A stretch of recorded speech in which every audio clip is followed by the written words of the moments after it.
Hey, what's going on, guys? Xbox All In channel, host Sega Forever here. Just wanted to do a quick video for the channel, kind of discuss some of the stuff that's been going on in the gaming community, more or less in the media. As you guys can see, I brought back my media blast. Haven't done one in a while, but it's definitely worth the time and effort to put this video together because there's been a lot of stuff that needs to be said, especially when it comes to the gaming media and a lot of the stuff that they've been doing lately. As you guys know, we've been focusing a lot on Xbox, especially a lot of the hate that they've been getting for the last 2 weeks. And at the end of the day, dude, that's what it is. It's a lot of hate when it comes to Xbox, its brand, Microsoft, across the board, right? A lot of people just hate this company. They hate their products. Specifically, they hate Xbox, especially a lot of people in the gaming community. And like I said in the video, I mean, like, there's a silver lining in every dark cloud. And Microsoft has been getting slammed consistently for 2 weeks, not just from the gaming media, but also from influencers and other gamers as well. I know some of it is made out of pure hate, some of it out of ignorance, and also a lot of it just people jumping on the bandwagon to kind of dump on Microsoft. I understand that everybody can have an opinion, that is fine. But at least if you have an opinion and you're going to talk on something, especially when it comes to a certain community or a certain product, hopefully you educate yourself a little bit. At least speak a little bit intelligently on the matter. And that's what you find a lot with these videos if you listen to them. I can't listen to every single one of them. I used to, mainly because I have a channel like this. And with this channel, I would do that because, oops, sorry guys, I'm just making sure this thing is streaming. Because I wanted to get a full understanding. I used to do this a lot when I first started my YouTube channel. Because I wanted to get a full understanding of what was being said, trying to take as much in as possible when it comes to gaming and gaming news, and letting people who watch the channel at least inform them. I didn't want to give them any bad information. But then over time, and I've been doing this for a long time now, I've been in the next generation since day one, the next generation cycle that we're in now, which is the current generation cycle, since day one, and it's been about 10 years. And in those 10 years, I've learned a lot being in the gaming community.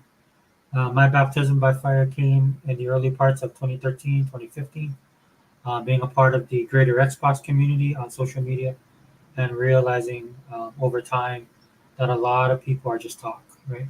A lot of people are for themselves.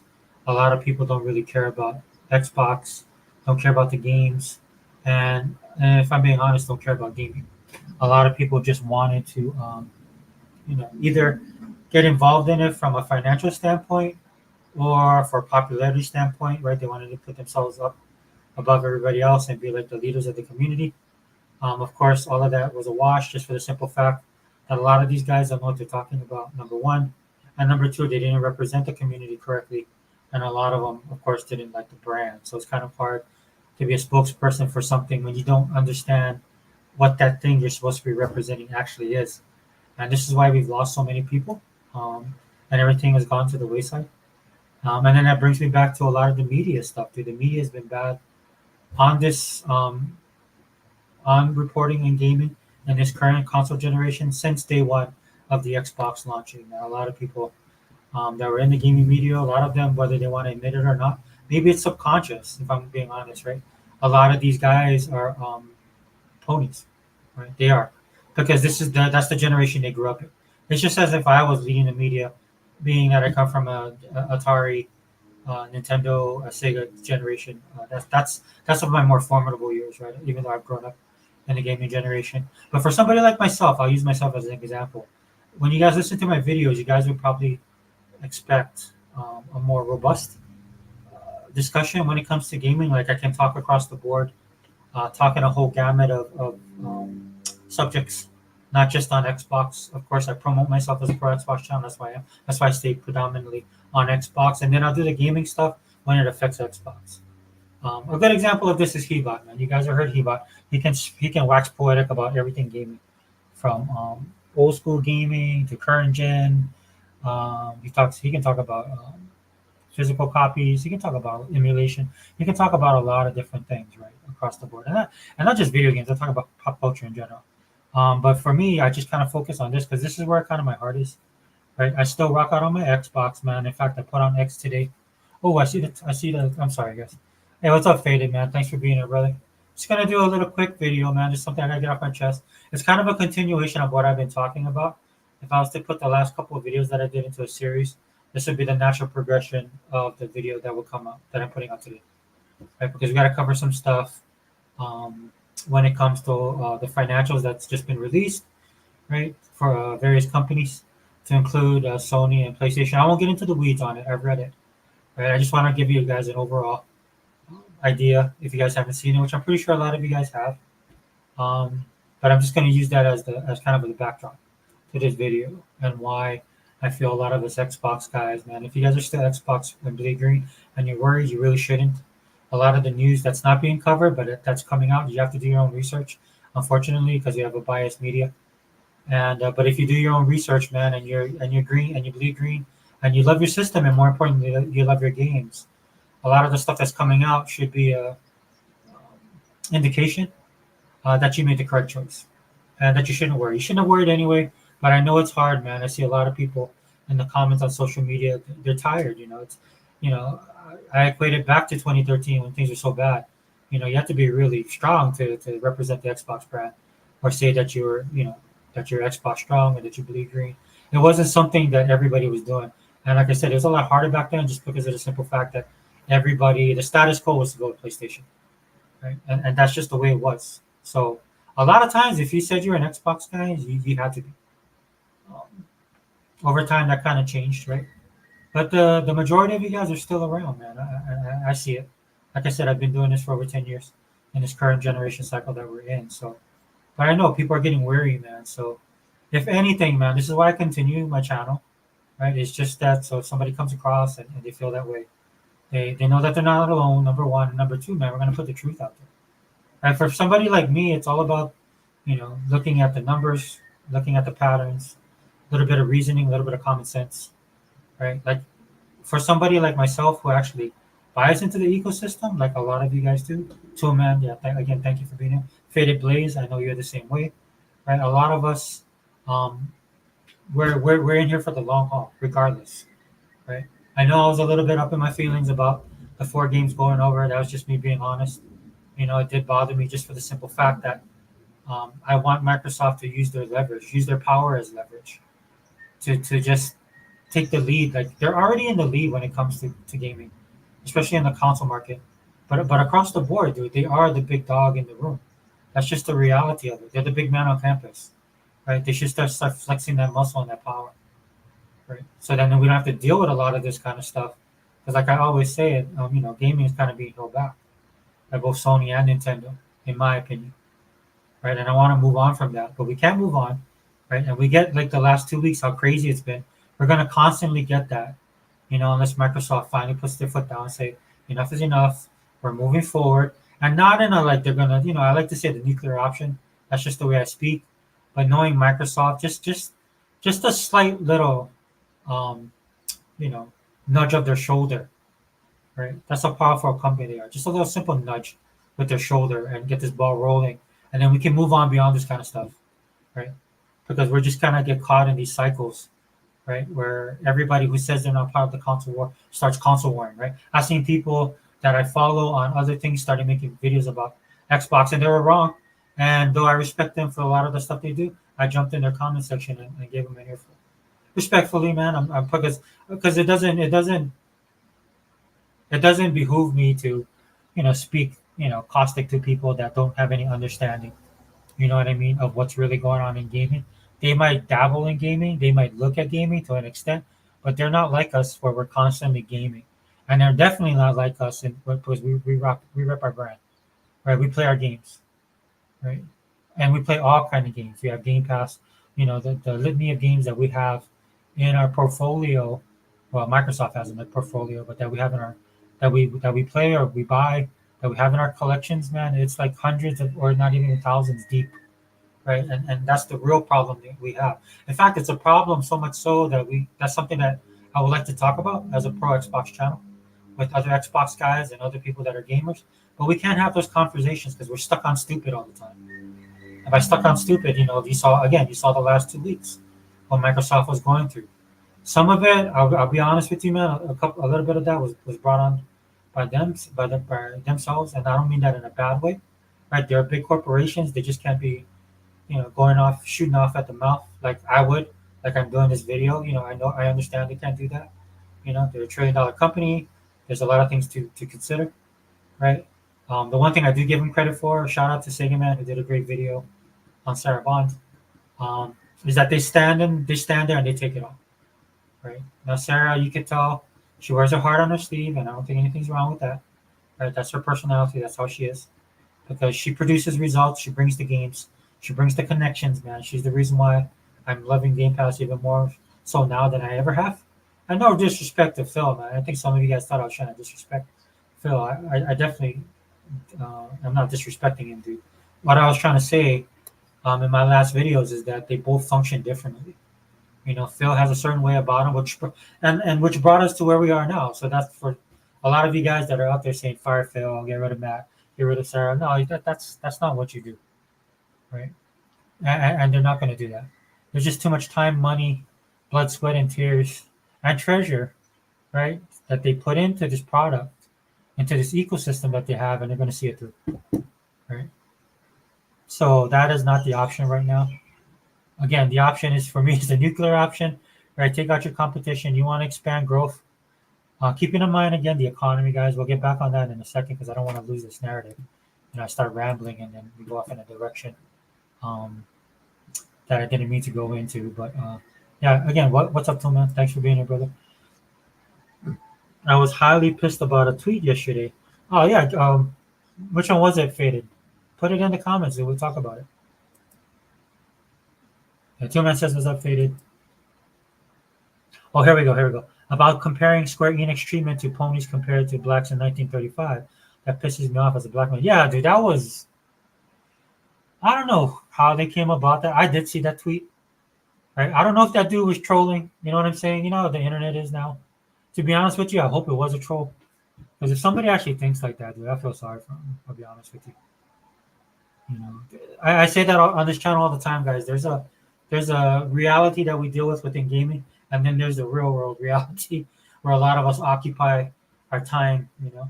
And so this is why a lot of us like to escape into video gaming to get away from that kind of stuff. But you guys know the way things are, man. It's a 24/7 news cycle. Politics is all around us. Even I have been partaking in it. I'll put myself out there.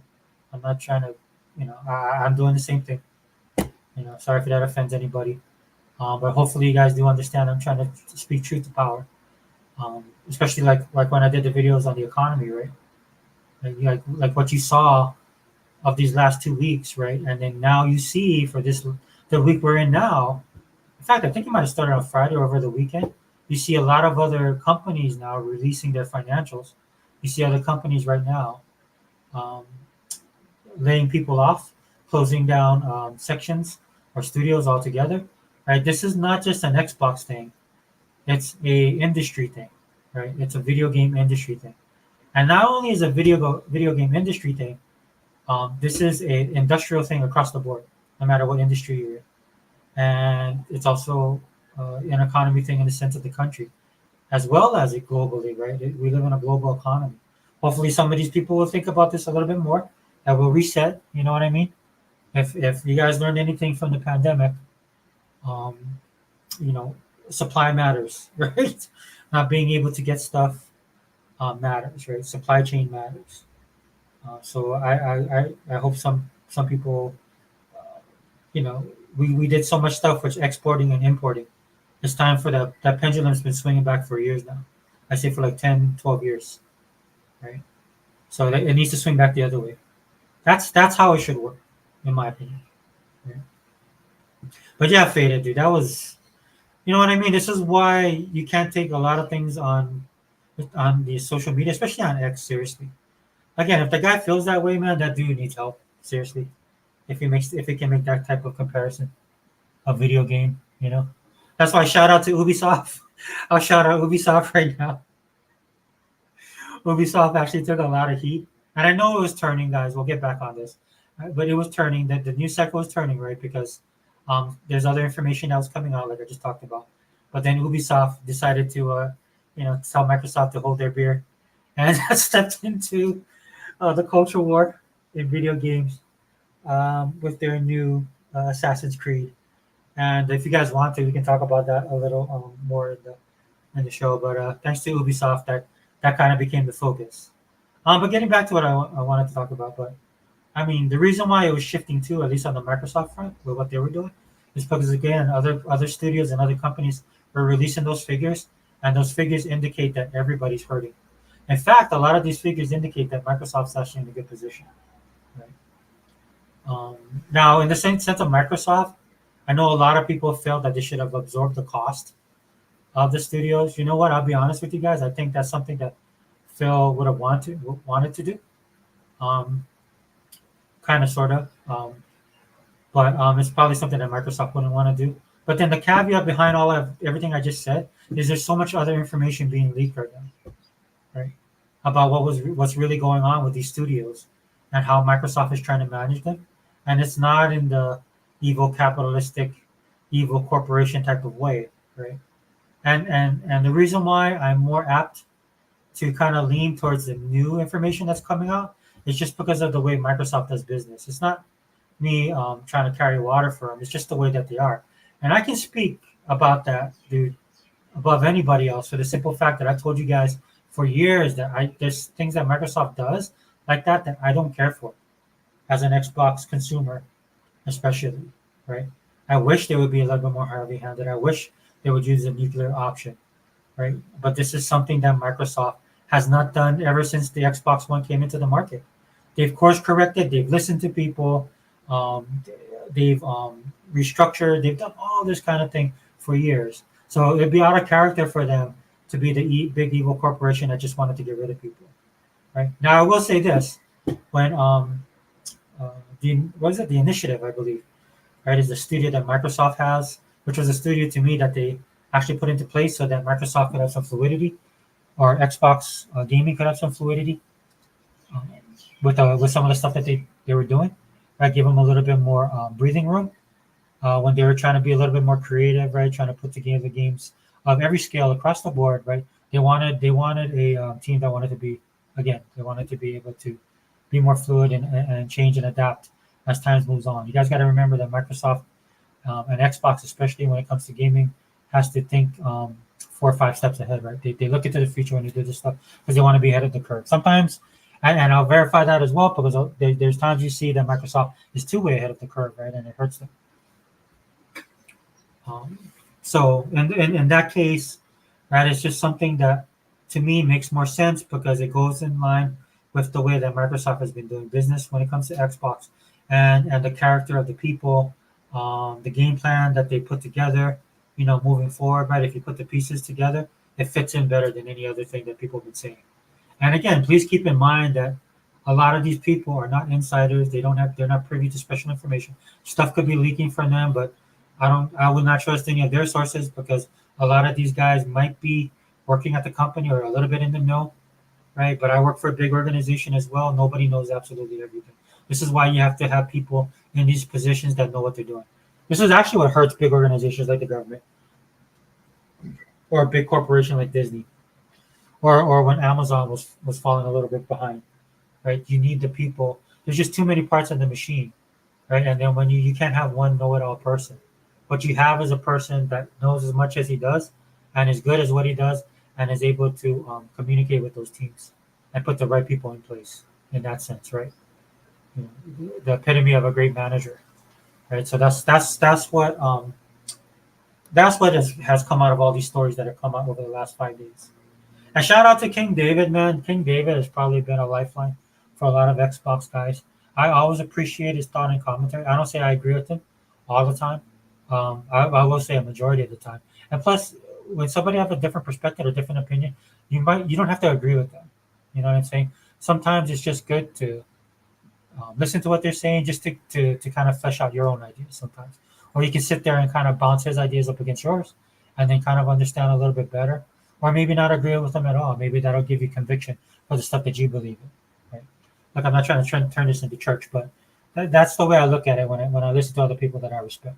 and he's definitely a person I respect. Again, don't agree with everything he says, but I will say the majority. I will say that. But during these last couple of days, man, or I'd say about the last 3 weeks, honestly, if I'm being honest, that I watched his content, man, like he holds true to his tagline of "hold the line." But it's not just that, guys. It's just not anybody can hunker down, right? But he has the foresight and the thought um, to kind of put and present stuff. Well, he presents it in a specific way, which I think is really good. But he's also able to, the way he thinks through, and the way he looks at it. It's almost clairvoyance, man. He really has a good grasp of everything that's going on. I highly recommend you guys check out his channel. I haven't recommended a channel in a long time because a lot of people turn into fakes, frauds, and turncoats. So that's why I don't do that anymore. Used to, but King David, he's the real deal. Definitely recommend you listening to him, especially when he talked about Sarah Bond. Go watch that video. He brought a perspective to me that I didn't see. There's like 3 or 4 points he made. I was kind of looking at it from a different angle, right? Of why, and he definitely fleshed it out for me. So shout out to King David, man. But again, getting back to the news of this week. I mean, just again, if you guys are Xbox strong, you guys bleed green, right? You guys should notice this pattern already, right? And it tends to happen in cycles, not always, but it is a specific pattern, which is something comes out, it gets blown out of proportion. Especially, and I'm talking about when it comes to Microsoft, especially Xbox, like news release, it gets blown out of proportion. The media gets involved, influencer gets involved, it becomes clickbait.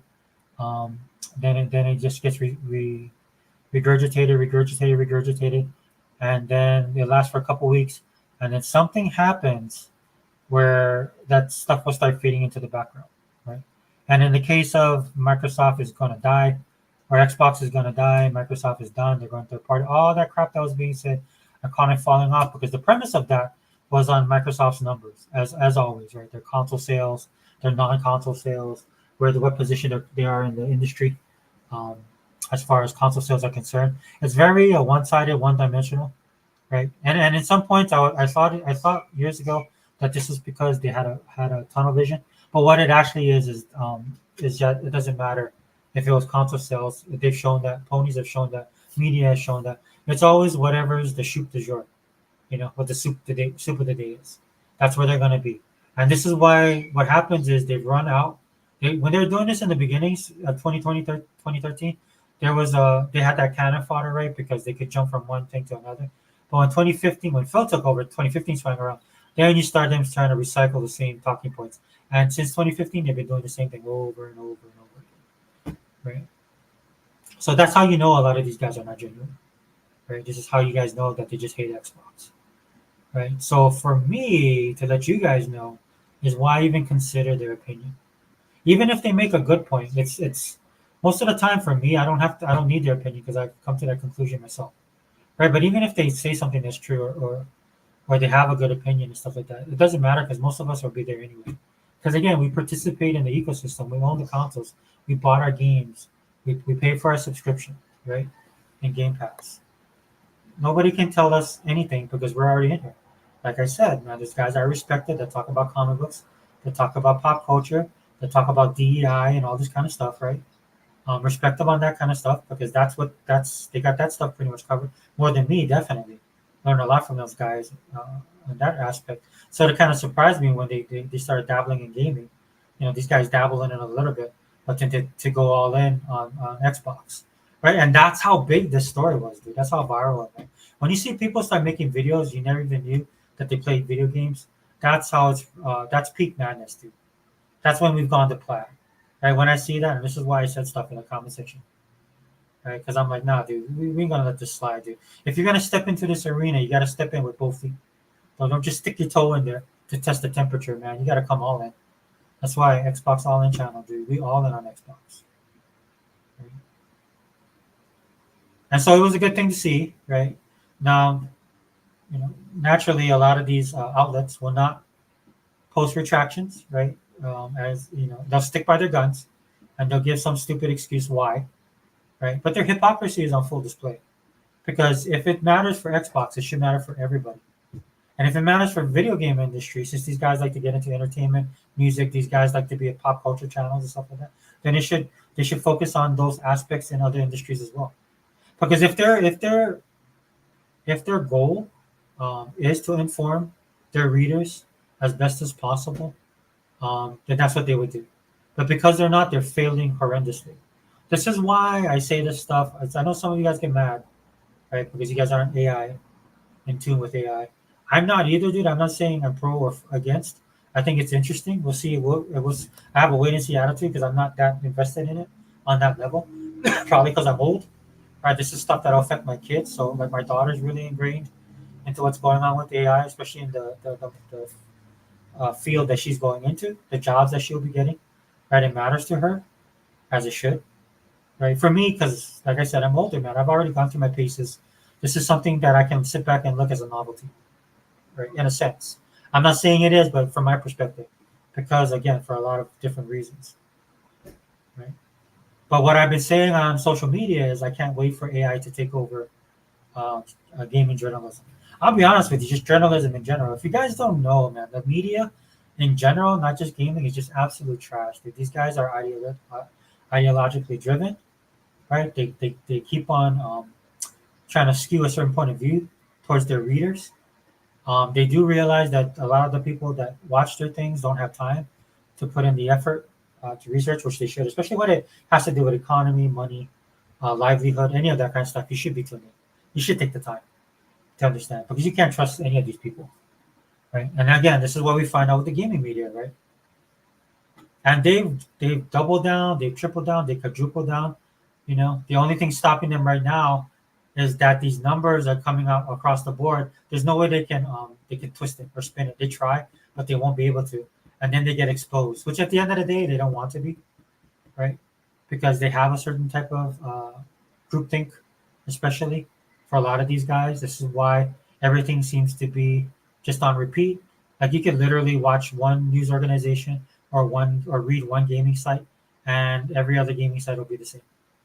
That's why I love those videos where they show the media just basically they take a whole bunch of news channels and stuff like that, and they just spice them in, and it's all the same. It's all the same talking points, right? Dude, you guys, that's scary, dude. If you guys aren't scared by that, you guys should be. If that doesn't, or if you're not scared, at least that should wake you up to the type of media we're dealing with. Again, across the board, right? These guys do not have your best interest in heart. Right? But then when facts and truth start spilling out, because it has to, dude, you can't hide these numbers, and then eventually, what happens is the consequences will come into play, right? If people are not running their business the way they should be run, or if the economy is worse than what they're saying it is, right? There's like if they're lying about it, it doesn't matter because at the end of the day, nature will take its course, right? And if the economy is bad, eventually it'll keep getting worse and worse and worse until it collapses, or it'll be getting worse and worse and worse until you get caught up in it, right? There's a lot of people that we've had the homeless problem for decades, right? We've had homeless problems, right? But now, since you see it more now in the news because of the politics, of course, but because people that normally don't have to worry about being homeless are being affected by it. And what I mean by that is that could be the amount of, depending on what state you live in, right? But the amount of money you pay in taxes, right? When these guys come up with these programs that won't work, the amount of money that you're spending on food, right? The amount of money that you're spending to go out and eat, right? Because everything costs more, right? And this is snowballing. You guys are like, oh, what does it have to do with homeless? It's just the spending, right? The government spending, whether on the local or state level. Some states again are better than others, but you're affected by it. Is my point, right? And that's what's happening with the gaming media. They have no they have no choice but to share what's going on because number one, luckily we can see it for ourselves. Number two, luckily you can come to a channel like this and I'll tell you what's going on. Right? I said last week on the economy video, the reason I made such a wanted to focus on that so much because if you look at everything that's going on, whether it be good or ill, in society today, it's really tying back to the money. If you see a poll where everybody's talking about what's the biggest issue in America right now, the biggest issue right now for a lot of people is the cost of living or inflation, which ties back into the economy, which again ties into money. That was the whole point of that video, right? And to push back on a lot of these guys that keep on saying that people are just playing on PC now, people are just buying switches, or the pandemic causing people to not buy as much anymore, right? You know, one of the reasons why, again, I'll repeat this. I know I sound like a broken record. Just want to hammer it home. One of the reasons why the gaming industry is not growing, and it's not even like it's suffering. It's just not growing. It's suffering in the sense of the layoffs. Understand that, right? And there's a lot to do with what happened with the pandemic to do with that. But when things get stagnant, that's when you see stuff like this because what they don't want to do is they don't want to collapse, right? They want to maintain, right? And then when people want to maintain, that's what they start. You do it every day, dude. When prices go up, when your electricity bill is $40 more this month than it was the previous month because they raised the rates. When your water bill does the same thing, dude. If the food that you bought normally you spend like $75, you're paying 120 now, 120, right? Um, you don't have a lot of spare cash, right? Then you're starting to notice how many subscription services you have and how much those subscription services cost you every month, right? That's what I'm talking about, right? You start to notice that kind of stuff, and that's where people start making course corrections, right? So the stuff that you're doing within your own home and your own budget is very reasonable to you, right? Because it affects you, dude. Because at the end of the day, dude, you have to have food to eat, you have to have a roof over your head, right? If you have a family, even more so, you have more responsibilities, right? But at the end of the day, dude, you got to make sure that you take care of yourself. So that's all Microsoft is doing right now. Again, they're not sitting there trying to cause people a lot of pain and grief, right? Look, dude, I think Hi-Fi Rush is probably one of the best games made in a long time. Right? It's that special, it's that unique, it's that well done. But just because, just because they did what they did, they're not sitting back there again twirling their mustaches, thinking of the way to piss their consumers off, right? That that doesn't that doesn't add up. And that definitely doesn't go into it doesn't match what Microsoft is doing even now, even as they continue to do, man. That's why people are talking about Matt Booty saying what he did about they still need those type of games. Like Hebot said, he's reassuring that to the people that are still there, right?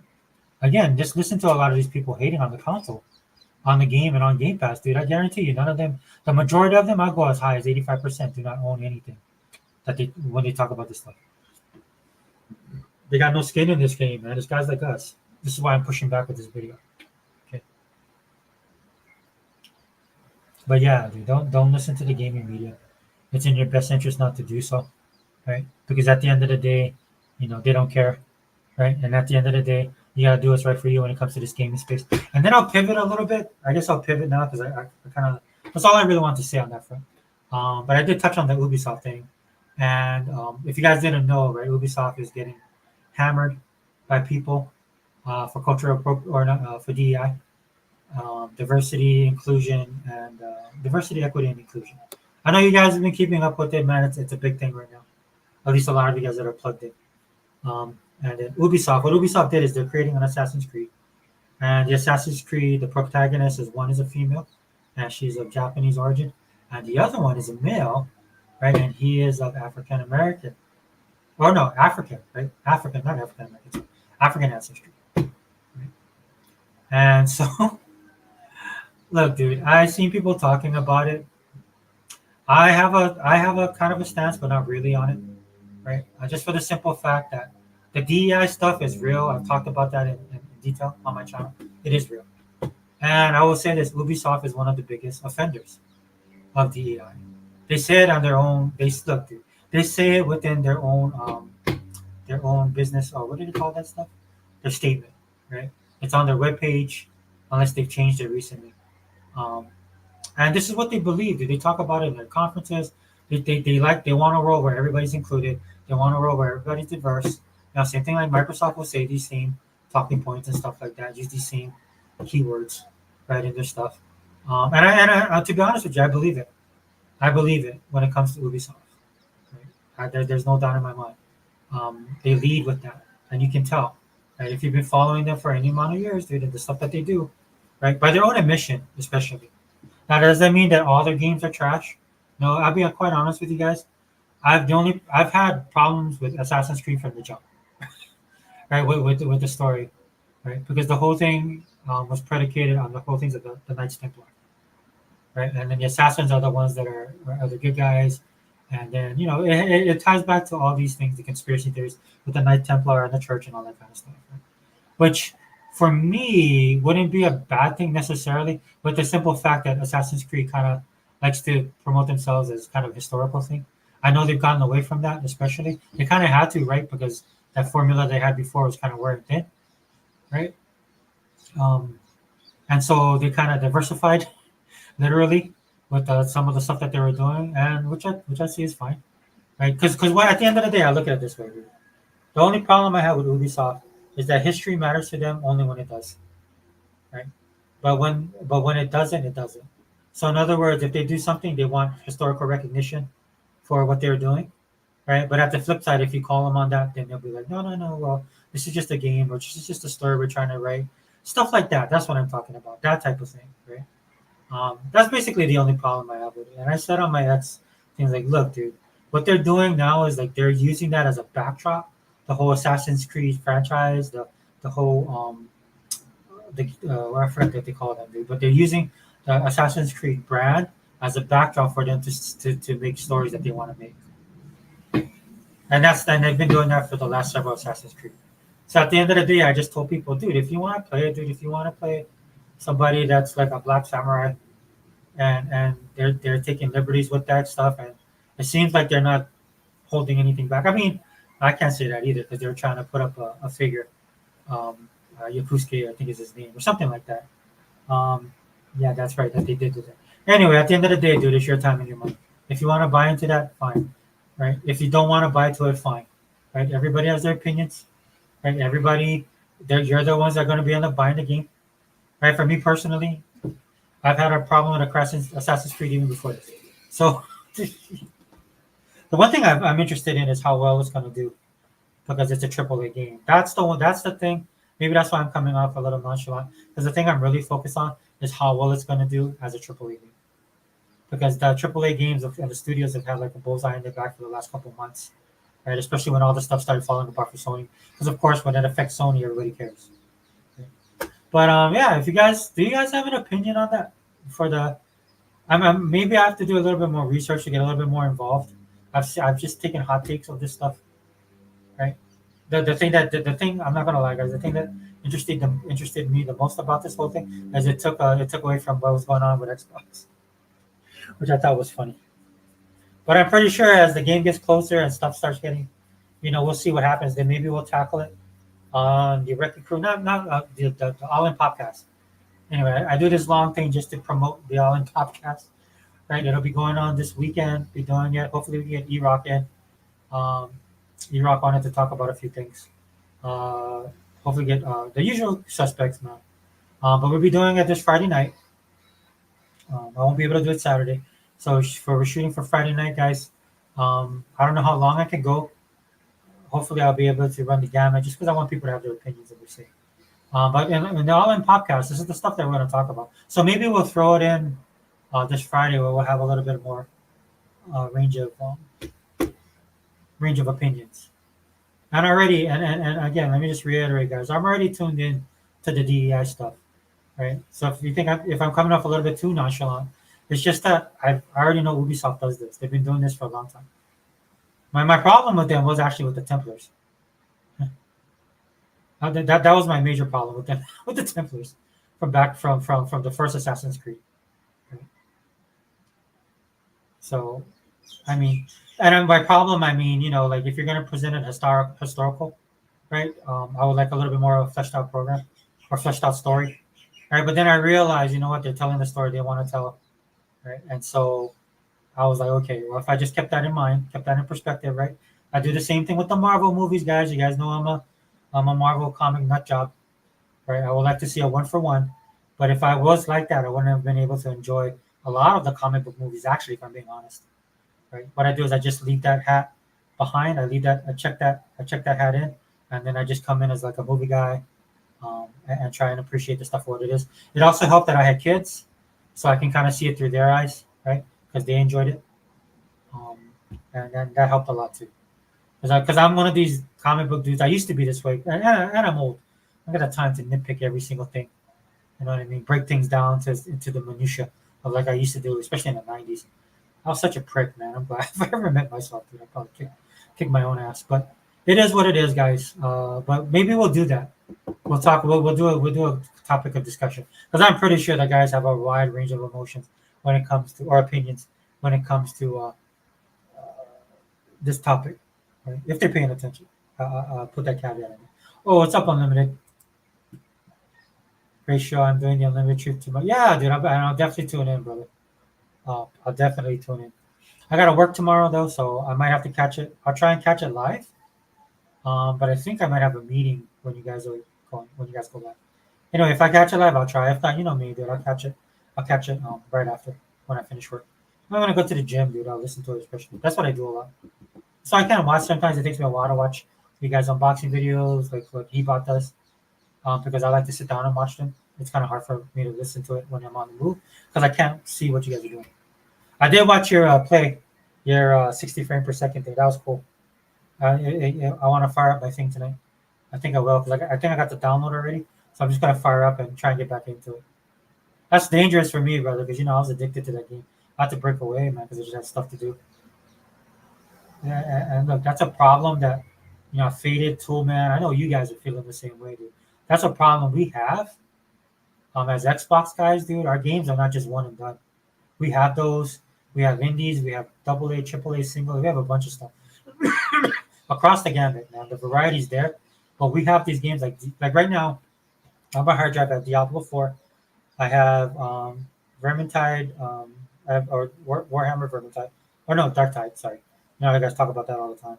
I have that mech game where you're on an alien planet and you're trying to make a farm and all that kind of stuff. You're exploring. Um, I'm gonna start doing Starfield. I got Fallout 4 because I got an upgrade. I got that downloaded. We have a lot of stuff that we have to play um, that can keep us busy for the next 10 years. Oh, so let me touch on the Square Enix thing specifically. Still playing Starfield right now while listening to you. Oh yeah, brother. I should be doing. I should be playing Starfield instead of doing this podcast. But I don't want to get into Starfield because I think my son. I'm gonna have to pick him up. So either I was gonna watch one of my K dramas, then I realized I'm caught up on my episodes. So I was like, oh crap, what am I gonna do? So I decided to make this podcast because I did want to talk about the. I felt like I had to do it right because we talked about the economy, budgeting, and stuff like that on the last couple of podcasts. And then of course the media was gracious enough to finally print stories that had nothing to do with Xbox these last couple of days because they had to, right? And now it gives people a bigger picture of what's actually going on. It doesn't just revolve around Xbox, even though they are the big dog in the room, like I said earlier. But it involves the entire industry that's in trouble. So for a lot of these guys, whether you're on PlayStation, Nintendo, they should worry everybody, like Hebot said in the podcast. You could be looking at an extinction level event for gaming. I know that sounds a little bit dramatic and stuff like that, dude. But if the economy doesn't turn, dude, because even if I'll be honest with you, Unlimited, dude, for me, even if the economy does turn, we still got issues. The YouTubers are still making Xbox hate videos, completely ignoring Square or PlayStation. Yeah, they are. They are. I've seen a couple of them today, and to me, man, I mean, I've stopped listening to these guys a long time ago. The ones that I got engaged in is the guys that I follow that cover Marvel news, pop culture war things, culture war things. Is the people that I follow. And they started dipping their toe in there, and I went in their comment section, dude. I say I lit them up, dude, but I'll let them know what time it is. One of the dudes too, I have no problem with him, but if as far as him being a gamer, dude, that dude's a dude bro gamer through and through, right? So I was a little bit more direct with him, right? Because to me, it's like, dude, just stick with you play Nintendo and Mario Kart, just stick with that. You know what I'm saying? You guys are always talking about how the media is bought and paid for, and how they're pushing narratives. And here you guys are pushing a narrative, right? Because that's not Xbox. All the stuff they're saying about Xbox is not about Xbox. And again, having this news, it's important, right? Again, Square Enix is going to go multi-platform. We kind of knew this, right? Phil talked about this. Shout out to Phil Spencer. Phil's still the man, dude. As King David says, man. I forgot what his name, but Felix Maximus, whatever. Arrhenius Spencer, first of his name, right? You know, that's the stuff that he does, right? It took a little bit, right? But as you can see, Square Enix was making changes. We talked about that in our podcast, right? Unlimited. We talked about that, and so it is what it is. right? Now with the stuff that he talked about. Now where are those articles? Right? You don't see them. You're not seeing them, right? A lot of these guys should be writing retractions about what's going on with Microsoft right now, just based on that Square Enix news alone. Because then the reason why that's so important is not look, dude. You guys know I don't care about PlayStation, except I just want them gone, right? The problems I have with PlayStation is affects me directly. That's why I talk on them, right? But at the end of the day, dude, this shows that gaming is changing, and it's not because Xbox is in trouble. It's not because of Game Pass. It's not because Xbox is some or Microsoft is some greedy corporation. These things are birth pains of an economy that's suffering and of a gaming industry that is buckling under the pressure of the greater economic system that we're in right now. That's the reality of it.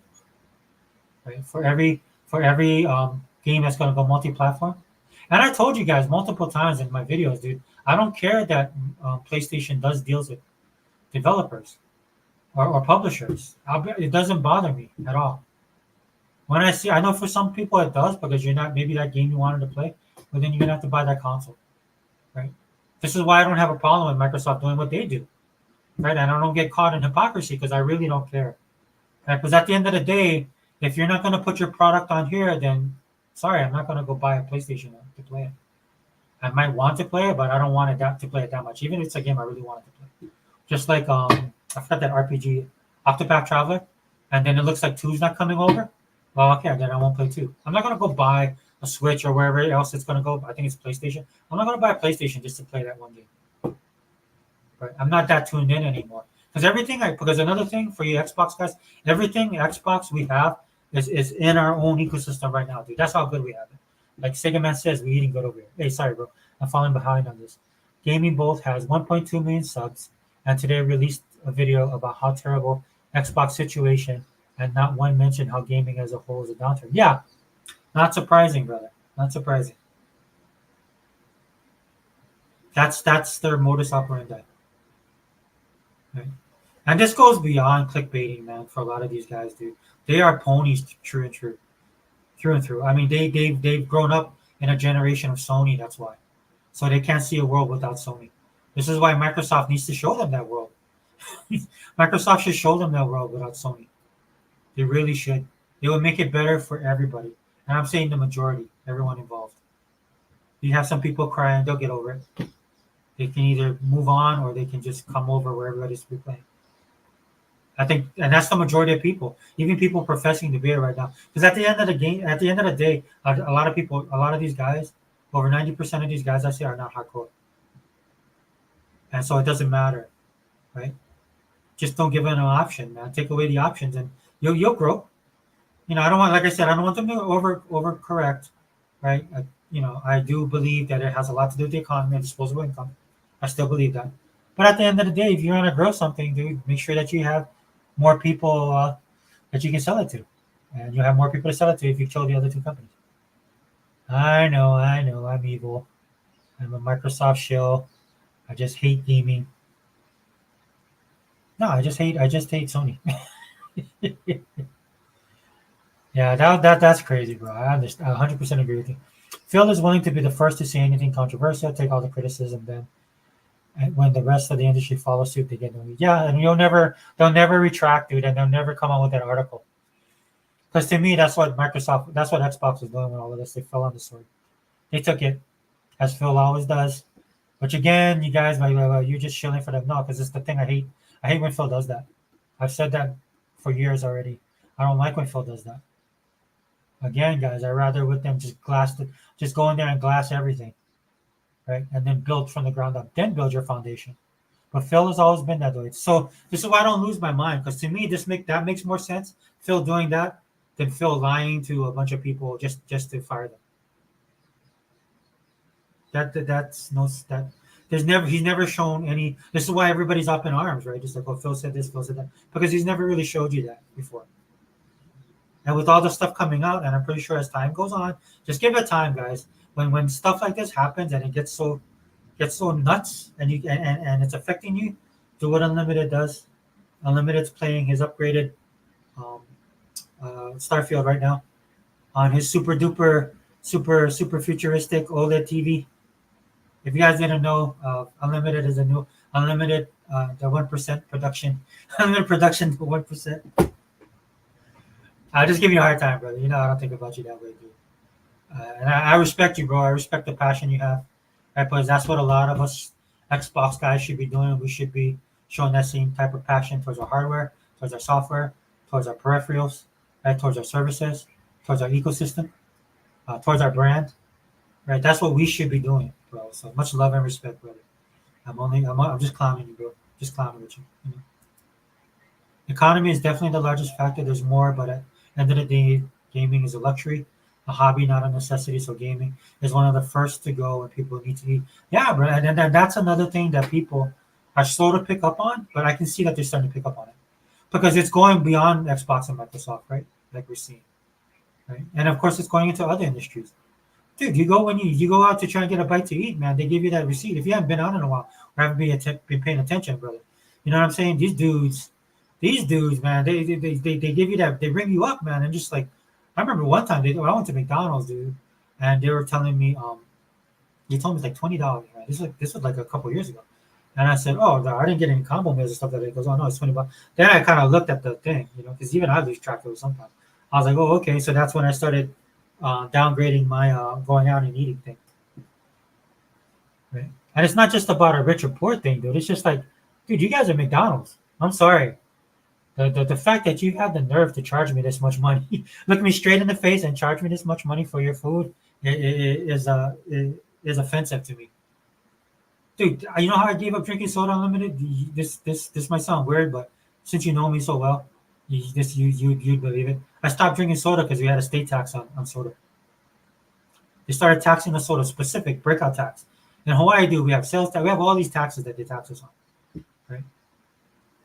And so when they started doing that, I just cut out drinking soda, right? Because it's a principle thing for me, right? Number one, I felt like they're double dipping because all the other taxes they have. That's number one. The principle of it. Number two, and number three, dude, I know this thing was going to snowball, to which it did, right? Because what people would do is you drink your soda, you collect your cans, you take it down to the recycle, get kind of most of your money back.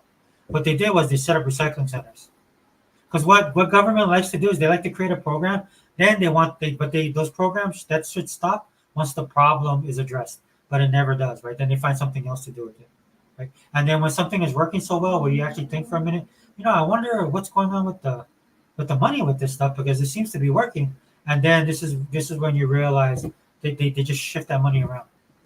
I'm not saying your state does that. Hawaii definitely does that, right? It's so bad that it's like it's just part of their budget right now, their budget plan.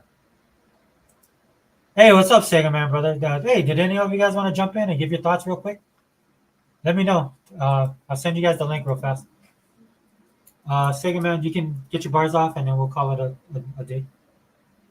I mean, we can go, dude. I'm just waiting for my son to call. So if you guys want to jump in, please do so. Just letting you guys know that if my son calls, and then we got to wrap it up.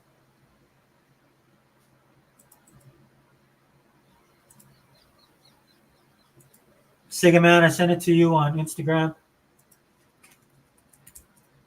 Hold on a minute. I'll send you. I know you're playing, but just in case.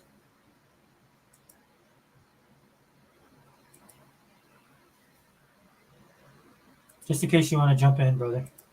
You don't have to, dude. I'm not. There's no pressure, man. If you can't, don't. All right. Is it 521? No way. Is it 520? Wait a minute. Hold on. This thing is not doing what it's supposed to. There we go. You know your boy's challenge, man. Yeah, so don't feel alone, Sega Man, when E-Rock brings the hammer down on you. He's talking to both of us, man, because I'm exactly the same way. Yeah, thanks, bro. Shout out to my brother Sega Forever, a true diehard brother of the Xbox. Yeah, I'm back in, though. I'm back in form. I know I was a little bit in my feels. I was in Tim Dog bad, but, I was upset about those 4 games. I gave my reasons, though, but you know what I mean, brother? We back. I needed this, bro. I got the wake-up call. Dude, the trumpet was blown. The fires of Gondor had gone up, bro. I'm ready to roll. In fact, I put that on my social media today, man, on my X channel. I was like, yeah, dude, we rolling out, bro. These guys have they woken up. They woke up. I got woke up, bro. They woke me up. Second man, shout out to Unlimited Productions, my brother. Shout out to brother Unlimited Productions. And you know, Unlimited man, he holds it down. Unlimited Productions, haha, the 1%. I'm up there with Warren Buffett, Jeff Bezos, eating caviar and sipping champagne. Dude, that's like a that even that is pales to what those guys do, man. Did you see? I saw this thing on Jeff Bezos. That dude is living large. And look, man, look, I'll be honest with you guys, dude. I have no, dude, I have no hate, dude. You do you, man. You got that money, you got that money. I'm not a hater in any stretch of the imagination. The only thing I get pissed off with these guys is that these guys, they got all this money, like Zuckerberg and all these pricks, and then they get bored and then they start wanting to help the world.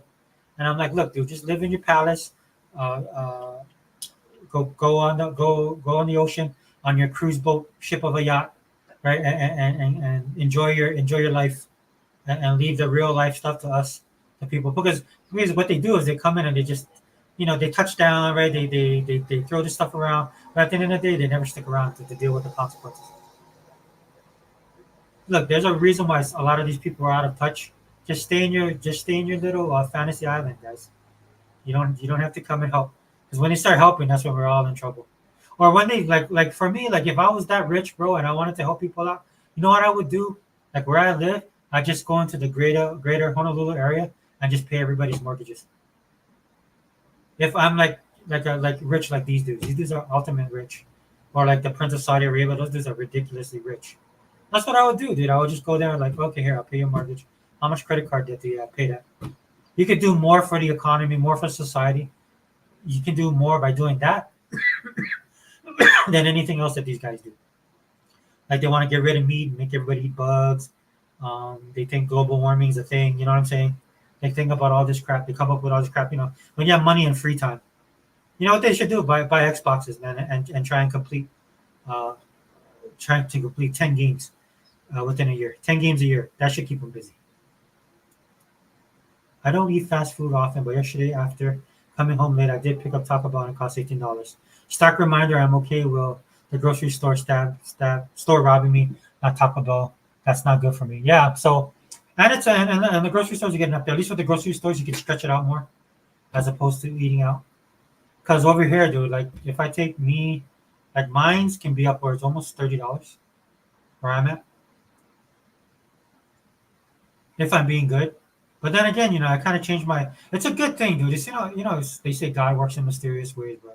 But I had a, guys, you guys know I was going through some health stuff, right? And so what I ended up doing, dude, is just stopped me from eating as much as I was. It stopped me from eating out a lot. Like I don't, all that stuff disappeared, man, because I was having all these health. I was working on that, and then lo and behold, the economy goes bad, and dude, I don't care because I'm like at the end of the day, I shouldn't be eating that stuff anyway. And then I eat stuff that is like I eat more for function now. And don't get me wrong, it's just like my daughter wanted to go get Wendy's. I was like, I'm down with that. So I got the chicken, I got the chicken cornbread, a thing of chili, right? And then that was my food for today. Oh yeah, and I got a big potato. That was good with the sour cream and the butter. I ate that. Those three things of food, and I won't eat till tomorrow lunch. That's what I do.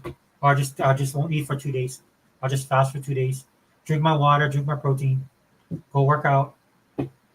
Right? That's my pattern. I'm enjoying gaming on the podcast. I'll give my thoughts on my own show. You're killing it right now. Oh yeah, brother. No worries, no worries. I just don't like people left out. You know what I'm saying? Hey, what's up, Fireboss? Dude, I'm surprised you didn't say anything about your Kusuke, man. Again, shout out to Ubisoft for taking the heat, taking a little bit heat off of Xbox. But yo, what's up, Fireboss? Welcome to. Yeah, those dudes are next level rich beyond comprehension. I don't need billionaires to pretend to be revolutionaries, though. Hard pass on that. Not to touch people. Yeah, dude. Again, man, when I saw Bill Gates on that show, and they asked him how much a gallon of milk was, and he was like totally like he just had that glazed look on his face. I'm like, yeah, but why would he know? This dude could buy a milk plant and just have it served to him fresh. He could have like a whole factory in his backyard. Uh, yeah, dude. But again, I don't hate on people like that. Just stay in your lane, man. I don't care if you're the poorest dude or you're the richest dude in the world, dude. Just stay in your lane. You know, one of the I watched this one guy's video. He was I believe he was an admiral in the Navy or a captain. He was a captain in the Navy, and he was talking about that. He was giving a commencement speech, and he basically looked at all the kids and said, "Hey, clean your room." And what he meant by that was like focus on you first, and what you can control, what you can do, and then after that, maybe try and spread your wings, right? maybe try to maybe just try third world poverty, try to cure that. And that's funny too, because when I was growing up, that was a big thing, that hunger in other countries and stuff like that. Now it's not as prominent anymore, right? Because information's out there, right? And then now you're beginning to learn that some of these people are doing it. There's reasons why, and it's not something that you can fix. Again, Unlimited, man. Shout out to that Superman comic that taught me a lot when I was younger. When Superman was trying to take food to these villagers, and but they were behind like the iron like a wall. Like the I guess it was talking about kind of like a story on the Berlin Wall and how people were cut off. So nobody, no military could go in there without starting a war, or there would be life casualties and stuff like that. So Superman was like, "Oh, I'll fix this." So he grabs a whole pallet of food. He flies in, dude, and you can't hurt Superman. But what the terrorists did was they targeted the food, and they blew up, or the communists, I should say, they blew up the food that he was carrying.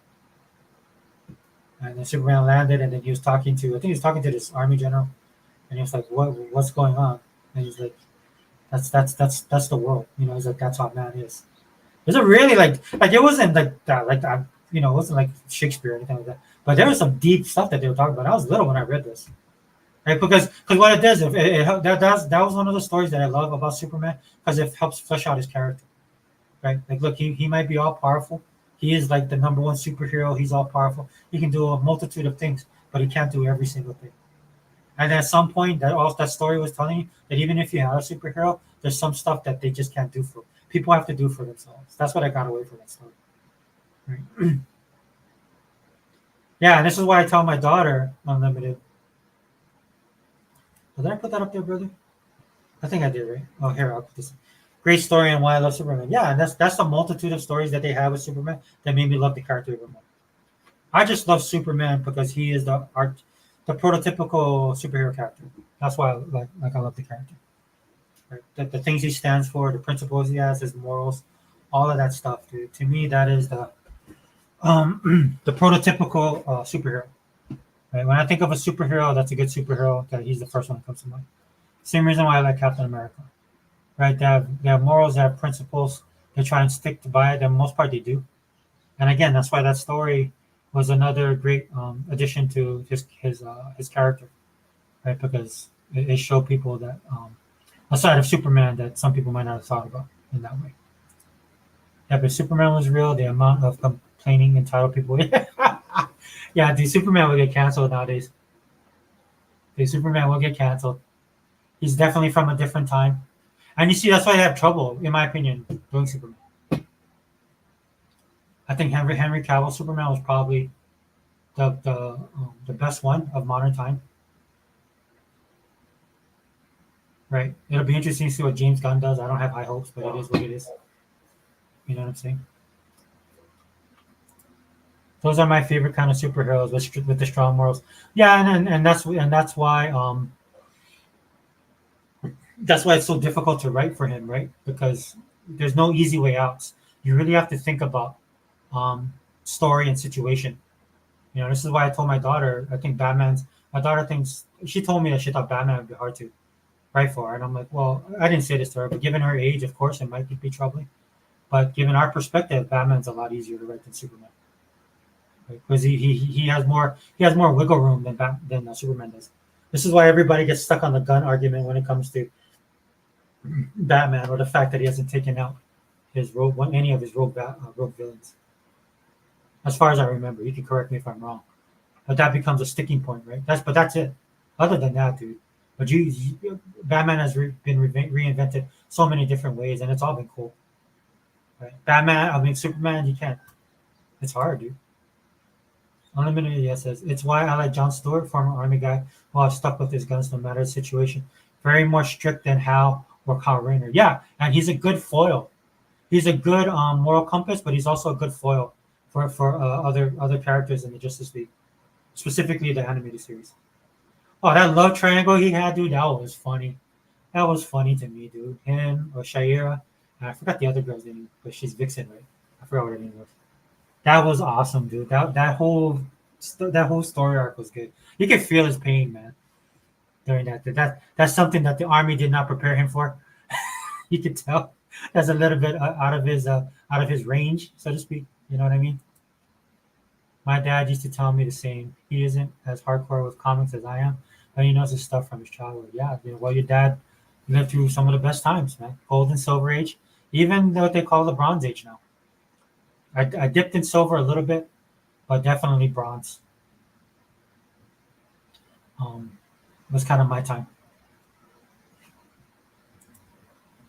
You can't reinvent Superman certain ways, and why lazy writers love evil Superman.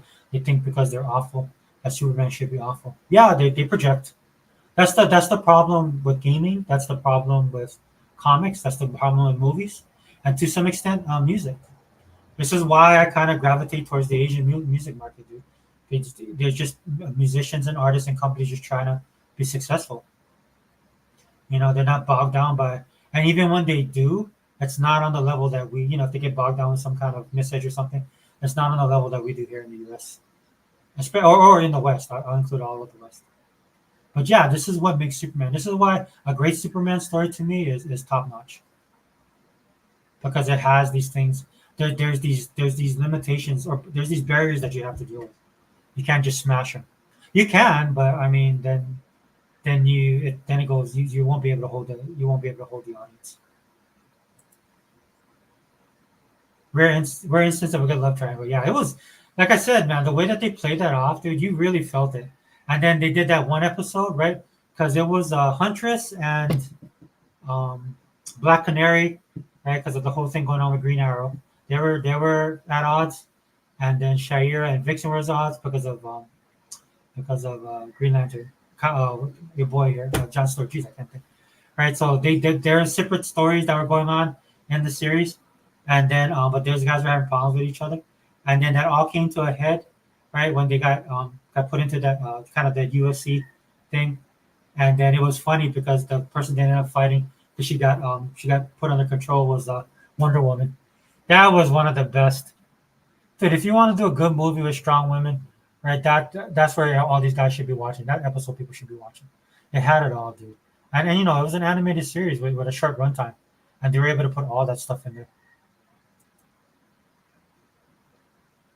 My dad time would have been the Silver Age and early Bronze Age. Yeah, like I said, I went backwards when I started collecting. I stayed in my current time most definitely, but I collected a lot of especially in the '70s era.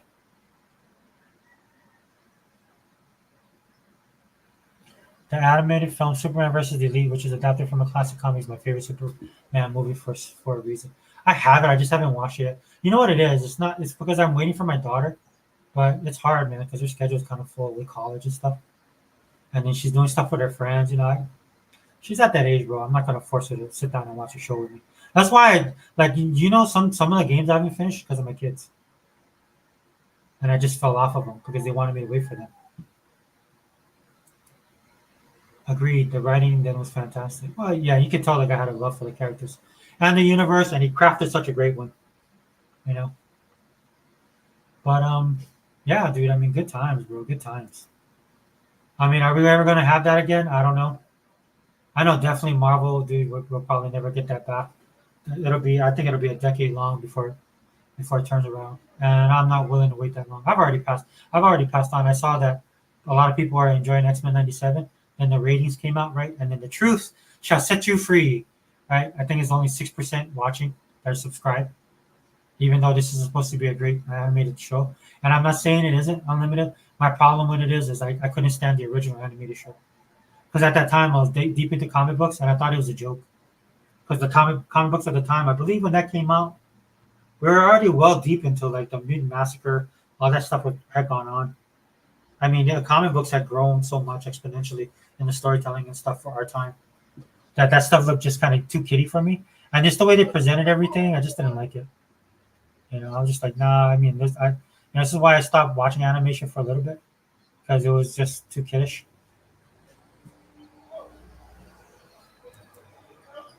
I own many older comics before my time too, just to appreciate the rising artists before my time. Yeah, you kind of have to. This is what I'm trying to get my daughter to understand. Not that I want her to write a certain. I want her to have a wider scope when it comes to these things. When it comes to because she wants to get into animation and stuff like that. You know, and even if she gets into anime or manga, right? I think this can help her, right? Because at the end of the day, dude, it's just good story art, a good story. This is why, again, I don't like the DEI stuff because they're kind of using it as a shield for their bad writing or lazy writing, or they're just not talented. These people are just not talented. I mean, I'm old enough. I've read some of the best. I read from some of the best writers, and I'm not just talking about an industry, dude, across the board. And I didn't realize how much I read until I actually had kids. I did a lot of reading, especially by today's standards, right? And so, you know, that's one of the problems that's happening right now, dude. These people cannot write, or they project, man. They want to see themselves, right? And then they get upset with you because we grew up in a time of escapism. Like we don't do that. We don't consume like that. So that's what I mean. I have no problem walking away because a lot of these people are telling me, "Well, this stuff isn't for you," and I'm like, "Okay, that's fair," because I don't have to be here. You do you, and I'll just carry on. Because again, I have millions of other stuff I could do. Right?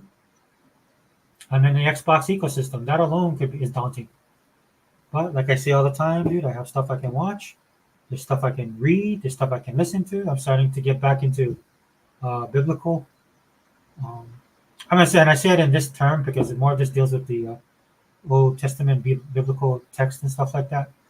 Some of the stuff that's coming out, especially about aliens and demons, stuff that's coming out about giants um, that are in the Bible. They call them Nephilim, right? Fallen angels.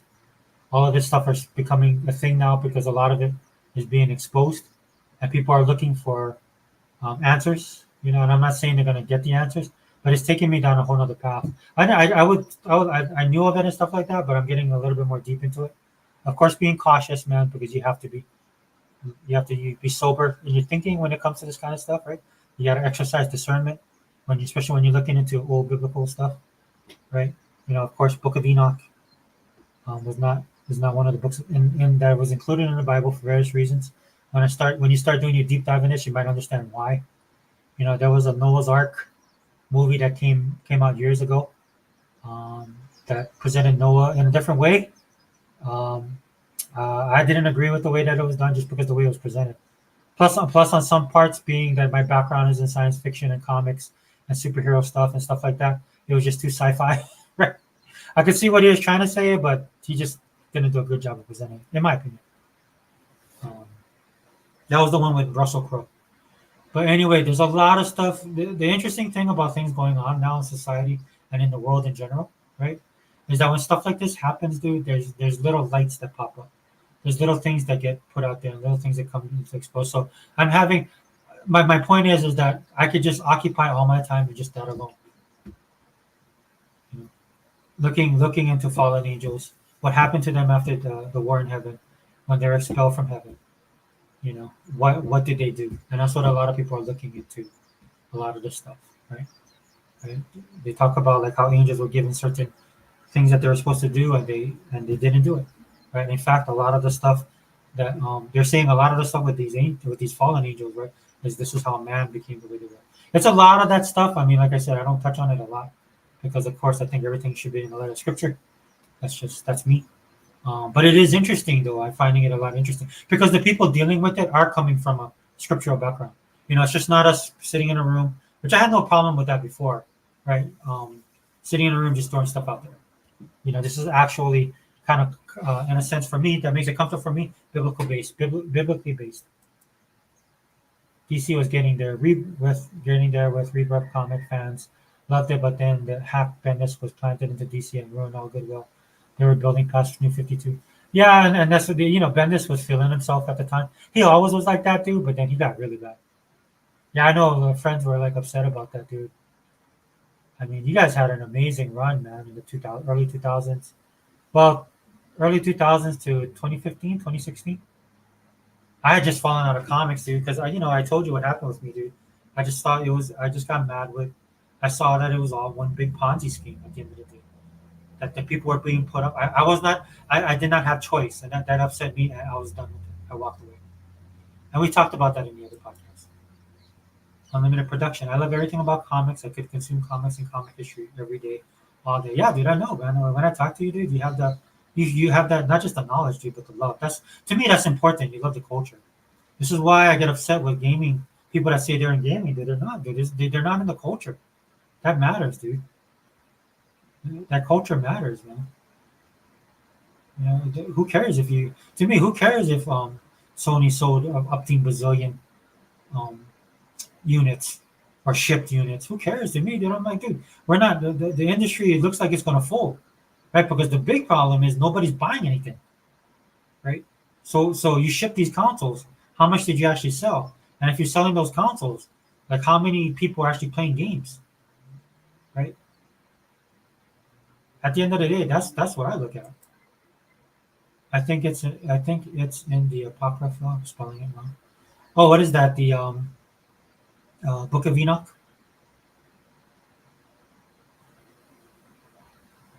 Yeah, Book of Enoch is. I I'm thinking about buying it and getting into it. I don't know, dude. I gotta pray on it. I don't think I have the wherewithal as of now. I'm kind of, if I'm being honest, dude, I'm just kind of got my, like I said, I like to say, I got my toe in the water right now with it, right? Because to me, the most important thing when it comes to Christianity is the gospel. That is first and foremost, and that still is. That's the Great Commission. That's what the most important thing is when you are a Christian is the gospel, right? Because that's where it starts, and that's where, and honestly, that's where it will end. You know, when you stand in judgment. So to me, that is the most important thing. But it's been an interesting, because what's happening in pop culture, where I usually get my fix for these kind of things, is it's being taken over by DEI and stuff like that. So I'm out. I'm out. Bendis killed Superman when he got to DC. Superman had a family.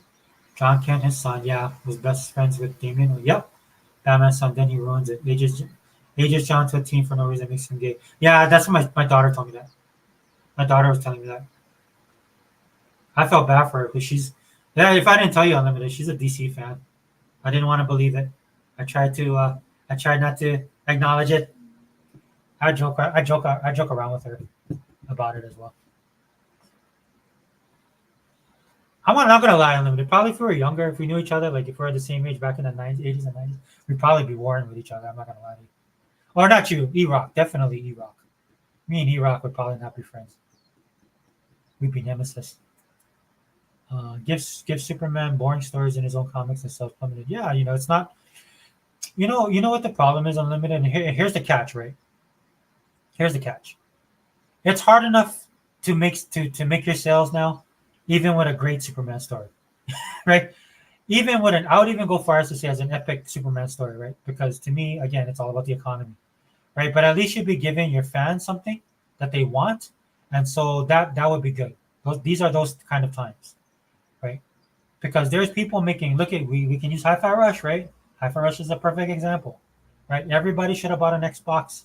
Well, everybody that talks all this yang yang about all this stuff, right? About gaming and how they're gamers, how they're hardcore, how it's all about the games, right?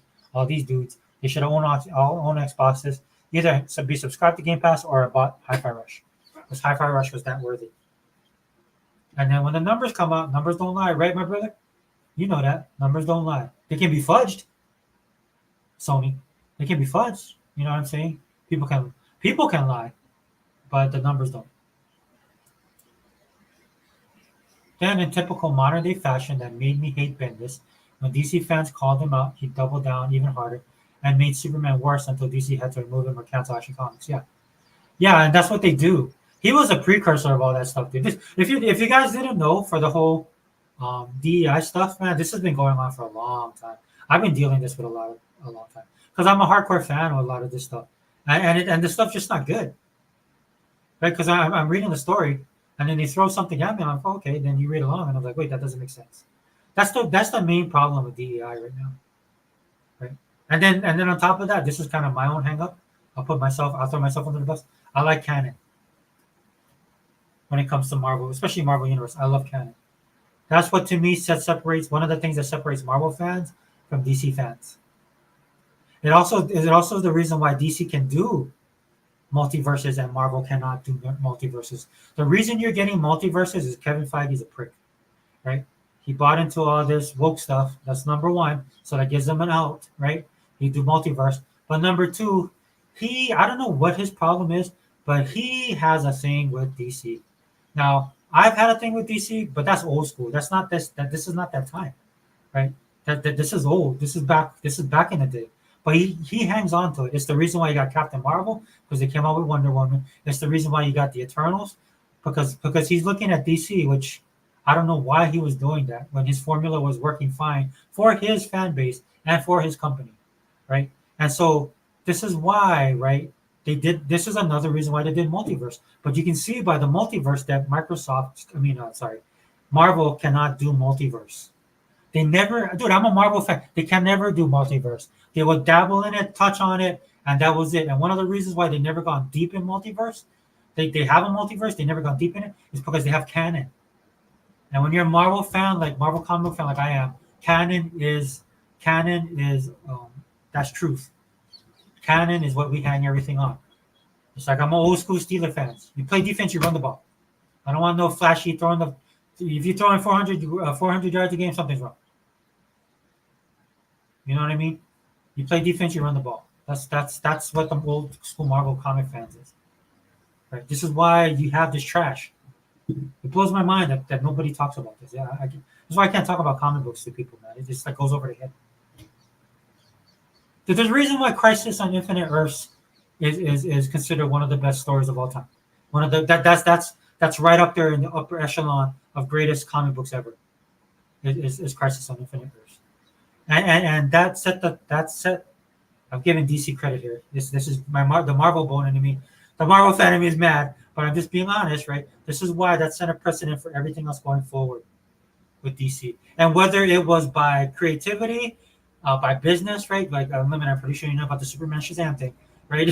Or Captain Marvel thing back in the day. Whatever DC would wield that multiverse thing, it always worked out for them. It always did. It was amazing to watch. Right? As a hater back in the day, I used to sit there and like they're gonna go too far. They never did. And what do I see now? I see Marvel trying to do that, and I'm like, I'm done. I'm out. That's why I don't do Marvel anymore, guys. Laughing my ass off. Probably would be one. Iraq is more militant than I am. I can be pretty bad. Yeah, you are. That's why I corrected myself. Me and Iraq would be at each other's throat. Would it be like me and oh no, it's Alex? I'd be oh no, it's Alex, and then Iraq would be himself, and I'd be oh no, it's Alex, and then we'd be like going back and forth. I want to be taking my shirt off and be half naked on a computer screen. That's not how I want to do that. I like the idea of more varied voices, but it's implemented in the worst way. Yeah, because I'll tell you why. Just okay. My opinion. This is my opinion. It's because they don't mean it. It's not real for them, or they have a certain type of leaning politically and culturally that is not in tune with the stories that they're trying to tell, right? And it shows when they try and write the story. For example, when Miles Morales has become Thor. Just go look at that, and that says everything that I'm trying to say. That's a perfect picture of when these guys try and write, right? Because at the end of the day, right, you would think they would get people of that background, right? You would think so, right? That's what I think. Like when Marvel did Shang-Chi, right? They wanted to appeal to the Chinese market, and I was sitting there thinking they already have a market. They already make their own movies, and they're pretty dang good. So in my mind, I think, why don't you get them to make the movie? Oh no, it'll be fine. Don't worry, we'll keep all their thoughts into consideration. See, and that's what happens, right? That type of condescending comes out, right? Because they are condescending, right? But they're trying to. It's like a veil that they try and put over. But you get them talking long enough, right? Or you kind of get on their nerves, then it comes out, dude. Bam, it snaps. And that's why I don't like this crap, right? Like I told you guys, man. I'm from Hawaii. I'm Hawaiian. You have all these people. I go to training, and they're like, "Oh, sorry, what happened?" To the Hawaiians, I was like, "Dude, sorry, don't do nothing for me, dude. Give a Hawaiian your house." Oh, I'm like, see, and I'm not saying you have to do that, dude, but it's fake, man. It's a lot of it is just guilt. These guys feel bad, good, feel bad. Dude. But for me, I'm kind of like, just draw the line there, dude. Right? Don't be a prick. Try and be nice. try and help people. You know what I mean? Because that's all you can do, dude. You can't. This stuff is only in the comics and comic book movies and in video games, man. But you can't turn back time, dude. You just can't. It's just the reality of it. But at least learn from the past and move forward, dude. That's the only thing you can do. Example, I would be into a Shang-Chi movie. An Asian street hero sounds awesome, but Marvel writers instead tried to make the movie symbolic and ignore comic canon. Bro, I like that actor because of the show. I told you guys this before. Kim's Convenience. I loved him on the show. He was perfect for that role. So to me, he should have been that outsider going into the market. I mean, the outsider going into the going into that mystical Asian thing that they were trying to pull off. Like he should have stuck out like a sore thumb. And that would, if they were going to approach it from that direction, right? Because that would fit his character more, right? And then tell the story in that way. But the reason why they do this kind of stuff is they already have a idea in their head of what you know. They're only stuck on all the bad stuff that happened to people of color or minorities, or everything is a negative slant, a negative bent, that they can't tell a compelling story. Like, do you think all Asians get along? Like, I'm Hawaiian, dude. Do you think all Polynesians get along? Dude, do you even think all Hawaiians get along? Right? Just take any minority group in this, or do you think that everybody, every day, right? Like Moana, I like to use Moana as an example. If you guys seen that movie, when they're all on that boat, right, in the middle of the ocean, singing songs. It works because it's a Disney movie. I actually love it because it's a Disney movie. They're touching the water, right? Right? It's raining and they're catching the water because that's how they drank, which is true. And I'm not saying that's not true. But if you put yourself in the middle of the ocean, there are gonna be some problems. I'm just saying, dude. And I can speak from experience, dude. Hawaiians, our family, we tight in family, but we have family. I've had times where we have family be together, dude, and furniture moved. I'll just put it to you that way. That's how close. Sometimes we too close, but that's just the real. That's how we deal with it. But yeah, dude. But Marvel writers instead, yeah. And when he started coming out and talking about, um, more Asian representation as far as the sexy male, I was like, oh, here we go. It's like, dude, that's not what you should be doing, dude. So I feel bad for him because I think that was his moment. I'm old school Hollywood Unlimited, dude. That was his moment. That was I forget his name, dude, the actor. But because I like him, dude. I like him as an actor, dude. I do, and I think that was his big moment. Like Batista had his big moment, he hit it. The Rock had his big moment, he hit it. John Cena kind of had his big moment, he kind of hit it, kind of not, but he's still trying to figure it out.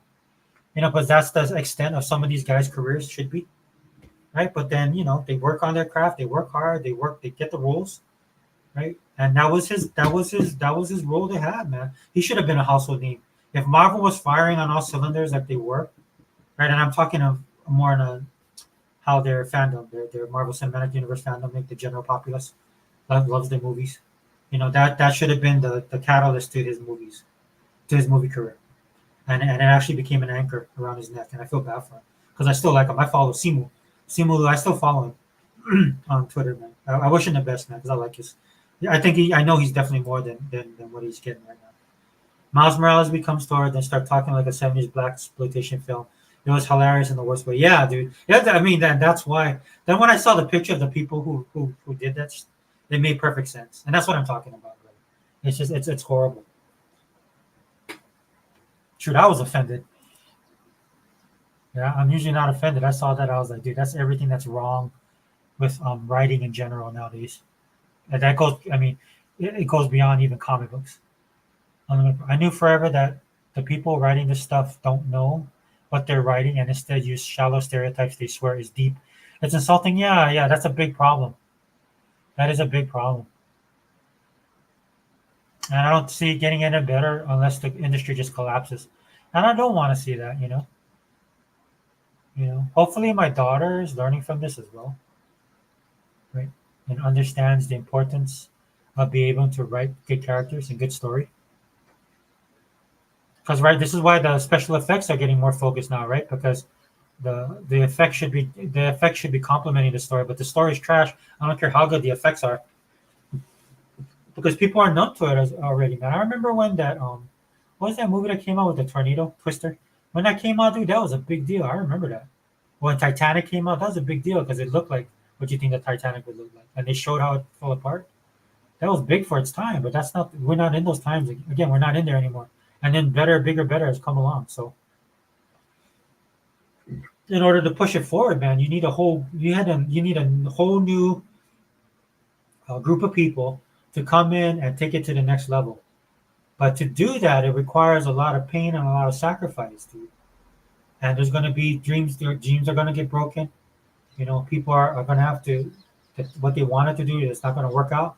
We're basically in a recycle. We're back to we're back to trying to be good again.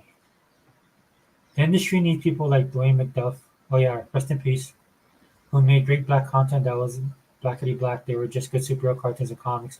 He understood how to make PBLA. Oh, what is that, bro? Wait, what? DWA? What is it? Dude, okay, damn typos. Oh, DW, okay.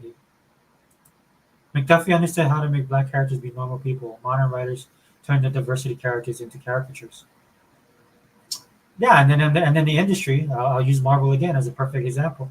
Trying to push someone like Kamala Khan, who, when you look at the character from the onset, it matches a Western Americanized version of a Muslim character, right? And then you're trying to sell it to actual Muslim audiences, and there's Muslims across the world, right, from different um, geopolitical states and different countries that have different, like the practices and stuff like that are a little different, with a little bit more background than what they show right in the TV show, and it's hard to capture all of that, dude. That's why you should just make a good. To me, the purpose of Miss Marvel was to be a funny, fun, young teen type show that would speak to a certain age group between, I would say, 13 through 23, or maybe even 30 if I'm being nice, because the way they write stuff nowadays.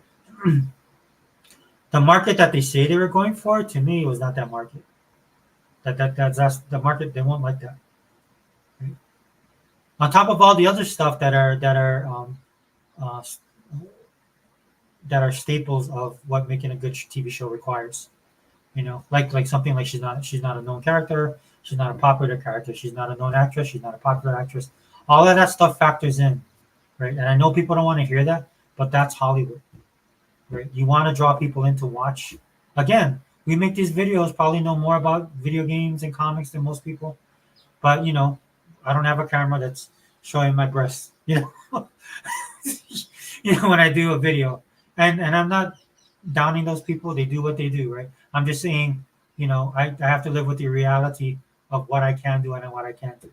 There's stuff within my purview that I could do, get better with, maybe script out my stuff. Definitely, like Unlimited does. Unlimited actually shares articles, shares videos. I could do all that kind of stuff. I just choose not to, right? But I'm not going to be over here crying or being the probably only Hawaiian Xbox player that bleed green and not getting the views. That's stupid. That's just life. That's how it is. Plus I tell everybody this is just my soapbox, my journal, my video journal, just to get my bars off. So, unlimited production. If Static Shock was made today, one of Dwayne McDuffie's characters, he would have been a part of BLM. His enemy would have been the most obvious racist white dude, and it would have no nuance. And that would be sad because it takes away what the character truly was, dude. That was a great animated TV show. I didn't stick to the whole series of seasons. I was in the Navy, I believe, when that came out, so I was in flux at the time. But yeah, he was just a cool character. But yeah, again, right, and then it would be some white liberal dude writing it. Sorry, Unlimited, I have to throw that in. That wasn't Unlimited. That was me, guys. Please don't hold anything against him. Aluminum is very pragmatic when it comes to this kind of stuff. That's why, man. He's our younger brother, man, and he's going to be the one to take everything over. Unlimited production. Then when people hated Static, they would make him gay and call us racist and homophobic for that. Yeah. It's sad, dude. It's sad but true. And there's people that have differing opinions on the samurai. What's that? Ubisoft's. And like to me, dude, I'll just be honest with you. I need to. I know I don't want to come out because I talk about this stuff all the time, but my problem is really with Ubisoft in general. I've had problems with Ubisoft and some of the stuff that they've done way before all of this stuff, way before even they dipped into the DEI stuff, right? So maybe I'm numb to them doing these kind of things. I don't know, but it's a discussion we can have. We can talk about it on the podcast, dude, because I think it's worthy of talking about. Because one of the things I don't, I sit here on my videos and I talk about Microsoft overcorrecting. If you're like me and you're kind of you're into the culture wars, one of the things that I would say as well is don't overcorrect as well, right? Because sometimes it's people's choice to make what they want to make, right? And sometimes I see people on my side that I agree with, they start becoming that lack of a better word, Felicia. I mean, I'll use the. I know people like to use Karen. I love the term Felicia from Friday. I love that. I love that term. So, okay, Felicia, right? So, you know, that's why, like you said, unlimited man. There has to be a balance. There has to be a balance, and overcorrecting is showing that there's some of that happening now. For me, it's about the principle and having the moral code, and have the moral authority to speak on these things, right? So I'm not going to speak on something just to speak on it. I'll be honest when something doesn't bother me. Again, the DEI stuff, the stuff that Ubisoft is doing right now, I think it's. I already know that they do DEI stuff. That doesn't phase me. I'm numb to that because they've been doing it for years. Like a lot of you guys now that are jumping on this, you guys are new. You guys are fresh off the boat. You guys are new to this crap show, right? And I'm not saying the game is that way. I'm saying this whole thing's been going on for at least as far as probably 2014, 2015. Longer than that, but I mean, where I kind of tuned into it because they're becoming more obvious with it, right, over time. So that's what I'm saying, right? It's Ubisoft or Ubisoft. The sad part about this, I will say this, the sad part about this is this game could actually be good. I don't know if you guys saw the trailer. The trailer actually looks pretty cool, right? But because Ubisoft shot themselves in the foot by going hardcore like they did a couple years ago. This you reap what you sow, man. You reap what you sow. They should have been more pragmatic with this stuff. They actually should have put their story and their characters, regardless of what their color is, ahead of everything else. Like if you're gonna sell me this story, sell it to me, bro. Like make me want it.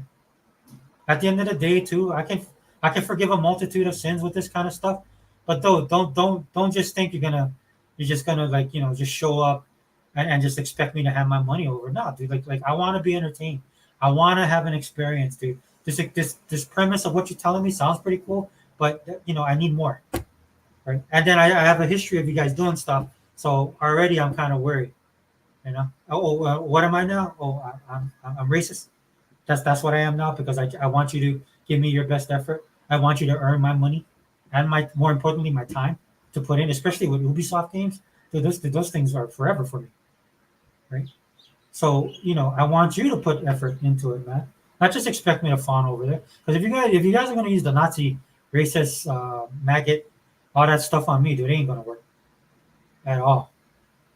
And I told you guys on my channel, dude, the reason why I am the way I am when it comes to Sony, dude, I am ultra petty. I am ultra petty. I'm just sitting here with my aging holy beer, just waiting for that day when I'm gonna pop it open on a live stream and revel in the day that Sony died.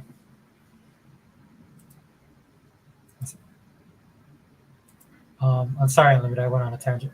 I was 11 when it came out and loved it as a kid. It had episodes on homelessness, teen issues, abusive parents. It was touching on a variety of themes, not just race. Yeah, like you said, it was very well done. It reminded me of the TV shows of old that we had, man. There were messages in those shows, but they understood that some people tuned in just to see the character. There are people that turned in just to watch Red Fox, dude. A lot of Sanford and Son. A lot of you younger guys don't realize how big Red Fox is. I knew he was huge because my uncle loved him. My uncle loved Red Fox. He loved Richard Pryor, right? He loved all those old comics from back in the day. He had all the 8 tracks, right? And then we would watch the show. We would watch Sanford and Son, which was I ended up loving it just because I loved his character, man, Mr. Sanford and Son. He'd always call Lamont a dummy, dummy, dummy, dummy, dummy, and I could identify with that because in my family, if you did something stupid, it was hey stupid, or they slap you in the back of the head, what dummy, right? That's how it was when I was growing up. Family hardcore, man. They didn't pull no punches. So then you see it on TV, so I can see where people say they identify with it, and stuff like that on that level because you haven't experienced. Yeah, and I think that was the difference Unlimited with Status Shock, is people could easily enjoy the show and then they weren't stuffing it down your throat, dude. And I'm pretty sure they're a lot more balanced with the storytelling. Unlike now, it's just evil white people. Yusuke, is that how his name is spelled? I thought it was Yukusuke. Yusuke from AC Shadows. I can't wait for the game. You know, I'm obsessed. Oh yeah, dude. Day one for you, brother. And dude, if you guys want to buy it, bro. I mean, I saw the trailer, dude. It looks pretty tight.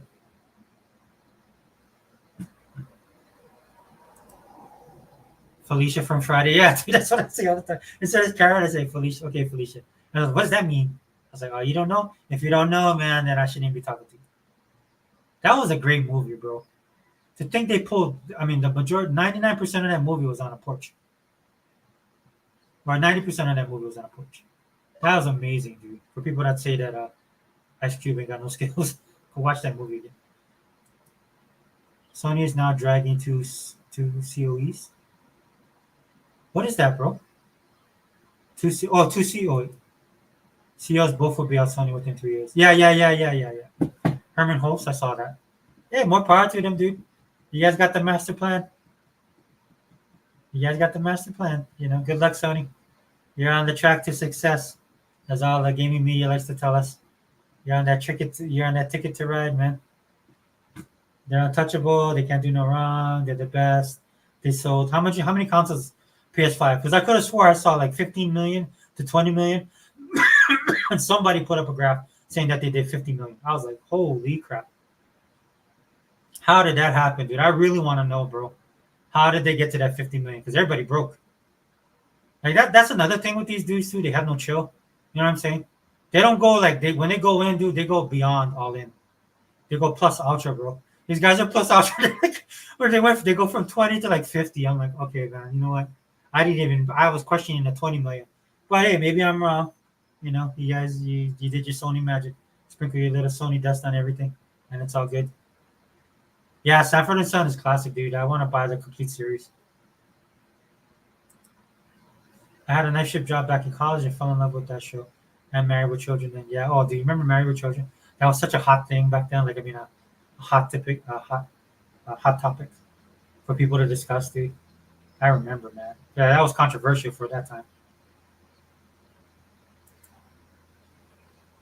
Yeah, but for all you guys that stick around, for all of you guys that do check out the channel and the videos, man, thank you guys for being here.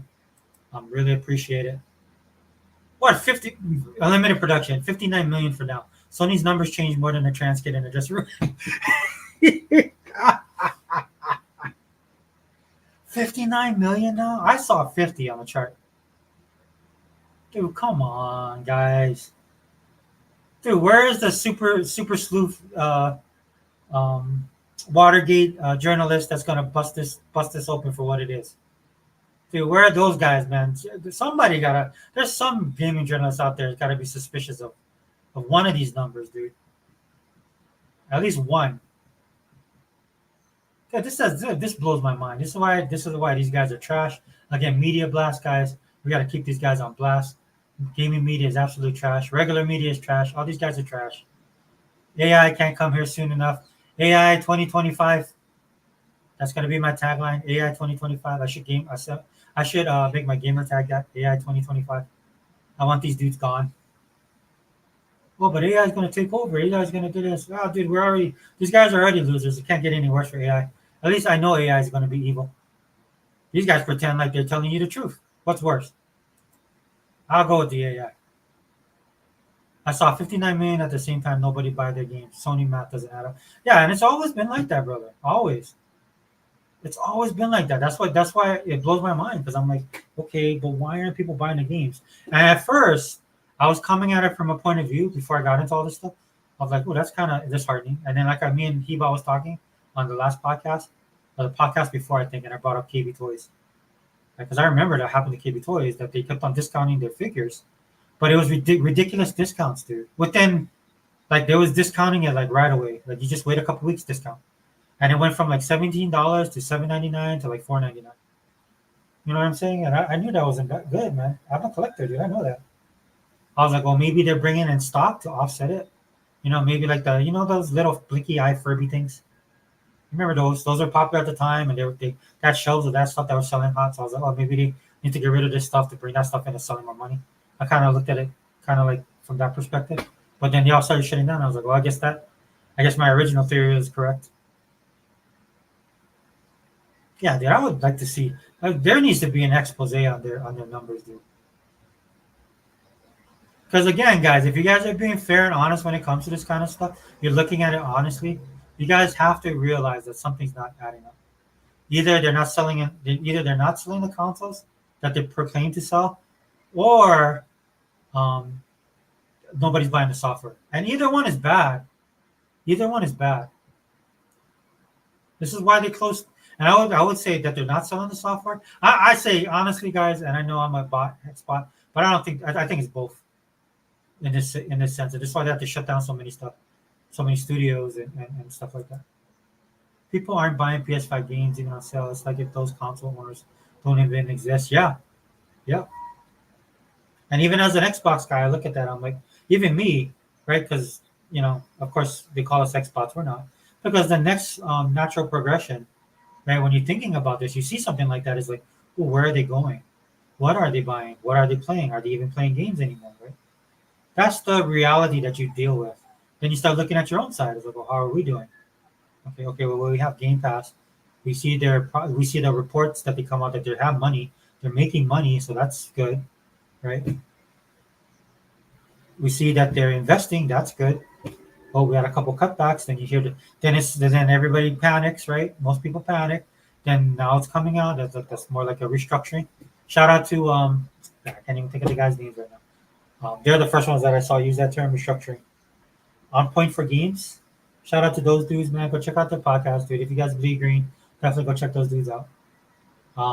But they're the ones I was listening to a video, um, and they were talking about it's more of a restructure. It's not what people say it is, because people are being moved around and the whole stuff again with with ZeniMax coming out. Because if you think about it, right, dude, if you gotta allocate resources, Elder Scrolls would be the one, right? Because it's a constant. That's the thing that pisses me off. That's the reality we live in, and these people don't want to accept the reality that we live in a gig economy now. So a lot of these games that Microsoft are making has to they either have to have engagement or they have to have like some kind of money thing tied to it, which is what you see with a lot of games right now. Like Diablo, what they dropped their new thing, right? Their new season pack thing that you got to purchase. I already dropped money on Warhammer, so my funds are dry right now. Right? I have graduations coming up. I have stuff going on in the next 2 months, dude. So I kind of have to watch what I buy. I just can't be buying willy nilly. Another production. At least Game Pass has a proven 70% attachment rate on all Xbox Series X and S consoles. Yeah, and I think that's more important actually, because from that attachment rate is where you get your secondary. This is where you get the secondary market when it comes to Xbox. It's just not about buying the games. You have the hardcore. That's another reason why I didn't like the 4 games going over, because you have the hardcore already, right, doing it. That they like guys like me and you that they got, and then the other secondary guys are the people that can come in that will buy only COD, but at least they're on your system now, or they'll play it on Game Pass, and at least you got their monthly uh, Game Pass. And even if they go the Bing route, I was arguing with people because I use Bing. That's why I don't. I look at people like, dude, I don't even think you know you don't know what you're talking about because you don't use the service like I do. Right? If in order to get Bing points, guys, you guys got to spend money. Now you could do it where you could do all these little things that Microsoft will let you do to try and build that account up, right? But that's gone. A lot of that stuff's gone.